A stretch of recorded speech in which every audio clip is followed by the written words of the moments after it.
జై గురుదత్త, శ్రీ గురుదత్త, జై కామాక్షి.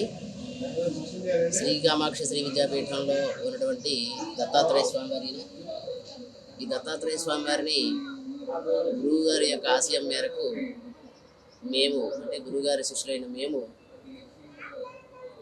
క్రిత సంవత్సరం సప్తమి నాడు ఈ వసంత నవరాత్రుల్లో ప్రతిష్ఠ చేయడం జరిగింది. ఔదంబర వృక్షం పక్కన ఔదంబర వృక్షం సన్నిధిలో మనం ఈ దత్తుని ప్రతిష్ఠ చేశాం.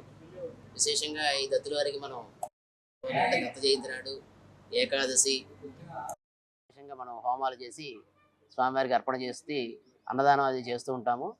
ఈ రకంగా దత్తుడి యొక్క అనుగ్రహంతో మన ఇక్కడ ఉన్నటువంటి అబ్దుల్లాపూర్ వాస్తవ్యులు కూడా గురుచరిత్ర పారాయణ చేసుకుని స్వామివారి యొక్క అనుగ్రహాన్ని పొందుతూ ఉంటారు. మనకి శ్రీకామాక్ష శ్రీ విద్యాపీఠంలో ఉన్నటువంటి యాగశాల ఇది.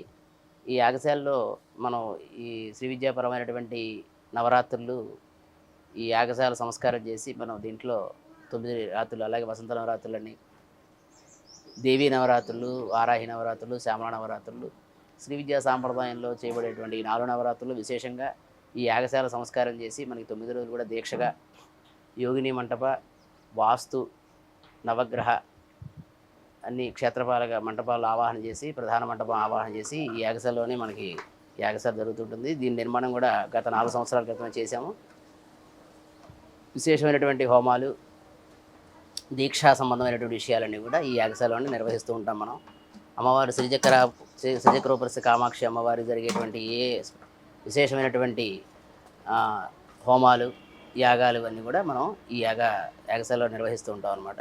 జై కామాక్షి, జై Gurudatta. Please subscribe to the channel and download the Politicos app from the links in the description.